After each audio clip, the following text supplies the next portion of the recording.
Thank you so much, Sue. It's lovely to be with you again. And hello to everybody who's out there in, I want to say TV land, but I'm showing my age now, out there in computer land.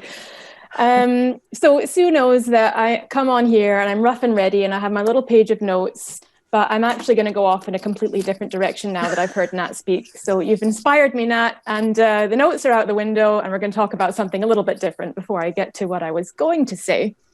So Nat said at the top of her chat that she didn't think she was a writer and that her mum was, maybe being a bit silly, thinking about, oh, well, you used to write a diary and, you had pen pals. And as a former diary keeper and pen pal myself, I can identify with that.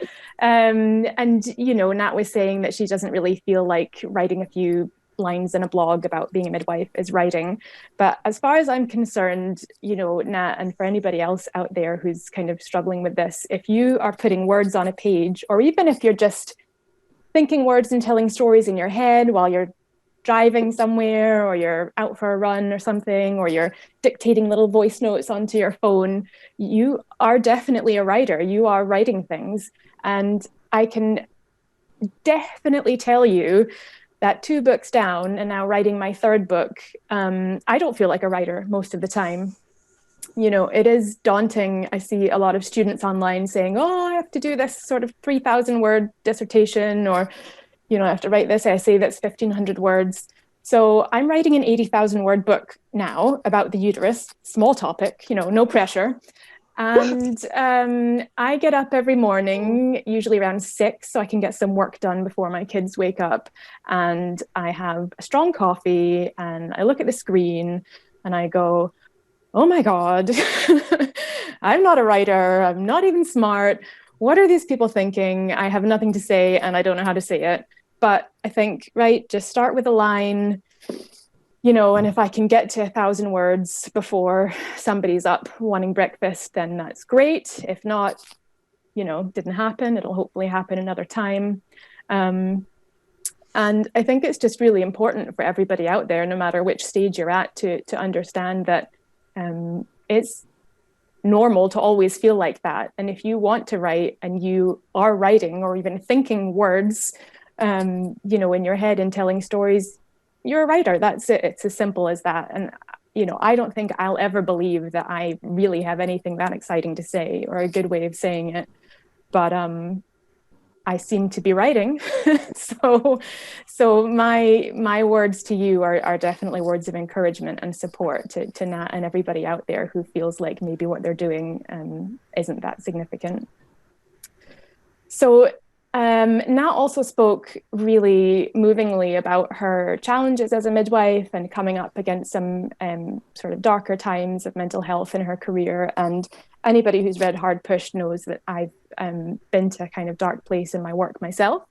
And it doesn't just happen once. I've been a midwife for nearly 8 years now, and I've definitely gone through kind of peaks and troughs, or the roller coaster of feeling great and loving my job and, feeling really fulfilled by every shift. And then of just wanting to run away forever and never coming back.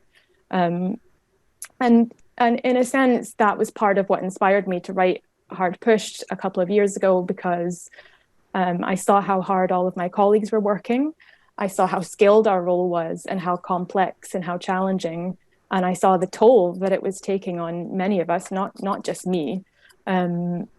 And I thought that it didn't seem like there was any public perception of our role in that light. I thought, to my mind, and I'm sure people will disagree, that there was a real public misunderstanding about what it means to be a midwife now in 2021 or in 2019, as it was when the book came out. And I wanted to raise a voice for our profession. And I was just the person, I wrote the book, but it doesn't mean that my experience or my voice is any more important than yours or anybody else who's out there listening or watching. Because we've all, I think, been to those dark places in midwifery. It does do that to you. No matter how great your role is, or your kind of work-life balance, or your resilience, which is a word I hate in the context of the NHS, but that's another blog for another day. So really, that was what part of what inspired me to write the book. so now I guess we'll kind of come in a circuitous way to tonight's topic, which is social media. So when the book was published, or just ahead of it being published, I was on Instagram to kind of show my friends pictures of my dog. I had been on Facebook and then kind of stopped using it because I just wasn't really interested. And I wasn't on Twitter, and I'd never looked at it. And I was so terrified about the book coming out, and telling my story and what people would think. Would I lose my job? I mean, I just didn't know what was going to happen, that the idea of promoting myself in any way on social media was absolutely terrifying. And in fact, the very first meeting I had with the publishing company that ended up buying the book, I told them that. And I said, you know, in terms of marketing and things, I just can't do it. I just can't, because my registration is on the line. Too scary, not going to do it. And they kind of, you know, sort of talked me around and said, well, you know, Twitter's great for networking and it's really good for kind of the book world and getting yourself out there. And I think it actually ended up being in my contract for the book that I would tweet 9 times or so. It was some like arbitrary number of like, you will tweet 9 times about Hard Pushed and then you're released forever. So I kind of, you know, I dipped my toe in and then I was like, this is quite interesting. And got a little bit addicted, as we all do, and found it really satisfying and exciting to actually find that there are all these midwives out there who are positive and enthusiastic about their work and want to connect and know more. And that was really exciting and rejuvenating, quite apart from trying to sell copies of my book. So I started using social media more.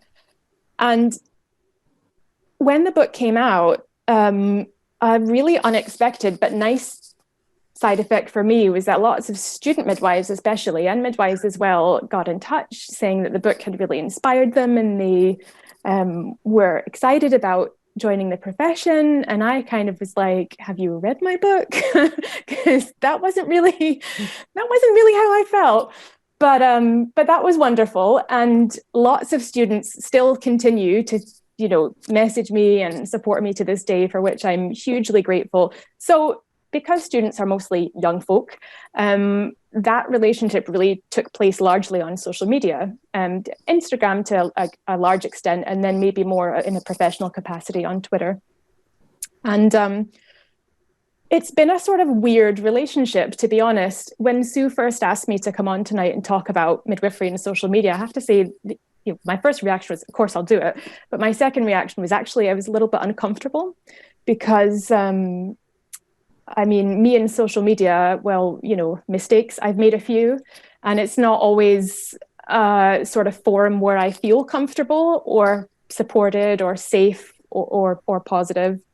So I thought maybe what I could do is go through some of the mistakes I've made so that you don't have to make them, and maybe just give you some guidance relating to, you know, things that I've done and things that I've learned along the way. So first and foremost, I would say, you know, even if you take nothing away from tonight, you really have to look at the NMC's guidance on use of social media, because no matter what you want to say or how important the message is or how your heart might be in the right place, nothing is worth losing your job over. It's not worth being investigated. It's not even worth getting pulled into your boss's office, because we all know how scary that is. So I'm not going to read from that policy here. I think Sue's going to link to it in the resource list.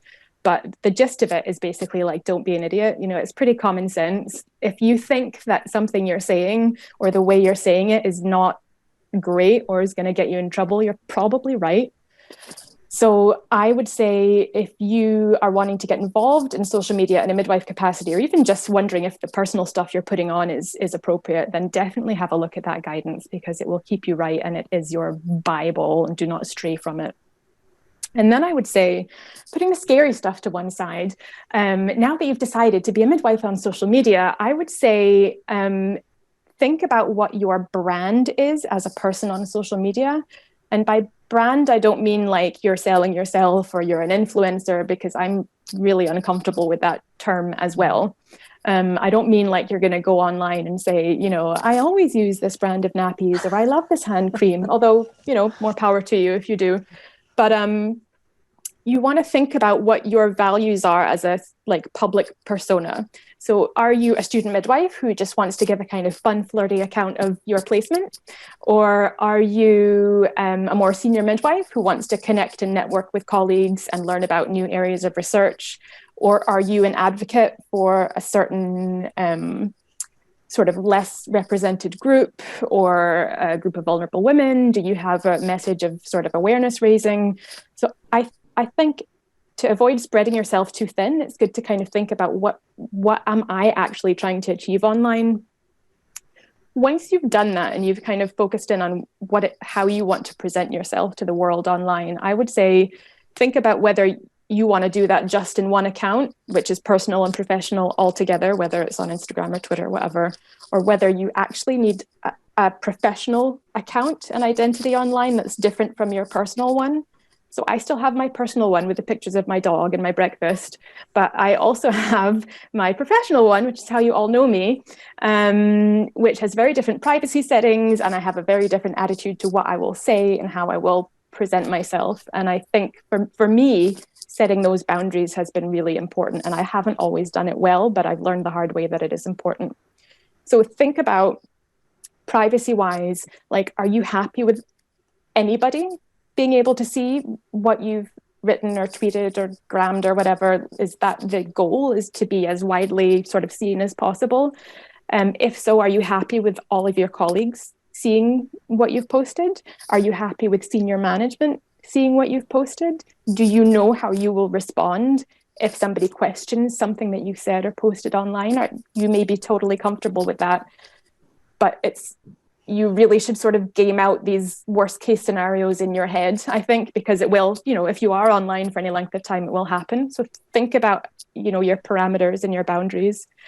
And then also think about what's more important to you in terms of, are you online to raise your own voice and put your own point across? Or are you actually all about amplifying others? We've seen this past year, especially, the importance of allyship, of recognizing that there are underserved populations in midwifery with much worse outcomes than we should accept in terms of, Black, Asian, minority, ethnic women. And it's been really instructive and important for me to realize that it's not about me most of the time, actually. And as a midwife online in the public eye, a lot of what I can do and what I try and do is amplify other people whose voices I think should be centered at any given point in time. So before you're posting something, or before you're even maybe started to think about having an online persona, think about, am I there just to kind of say, this is me, this is what I've done today, this is what my shift was like? Or am I there maybe just as a conduit or sort of lens for other voices and other people? And I'm looking at the clock here, so I'm not going to rabbit on for too much longer. But the last thing that I was going to say is actually, look, I'm referring to my notes, Sue. I'm being so good. The last thing that I was going to say is, regardless of how you present yourself online or what you decide your mission is, always ask yourself, does this thing need to be said? Does it need to be said by me? Does it need to be said by me in this forum? And does it need to be said at this time? So, when we're administering drugs, it's always, is this the right dose? Is it the right drug? Is it the right person? Is it the right time? Is it the right formulation? Well, think about that when you're sort of dosing social media with your presence. Am I saying the right thing? Do I need to say it? Is this the right arena to say it in? And do I really need to say it now? And if the answer to any of those questions is no, don't say it, would be my advice, because it's only going to get you into trouble, or maybe lead to, responses that you didn't intend or that you're not happy with. So those are some cautionary tales. And having said that, go out and have fun online. It can be a really great, supportive, constructive place to be. And I have found it hugely helpful, more than I found it, negative or dangerous. So yeah, that's my advice. Go out and have fun. Thanks for watching this video from the Maternity and Midwifery Forum. For more expert opinion and analysis, hit the button below to subscribe.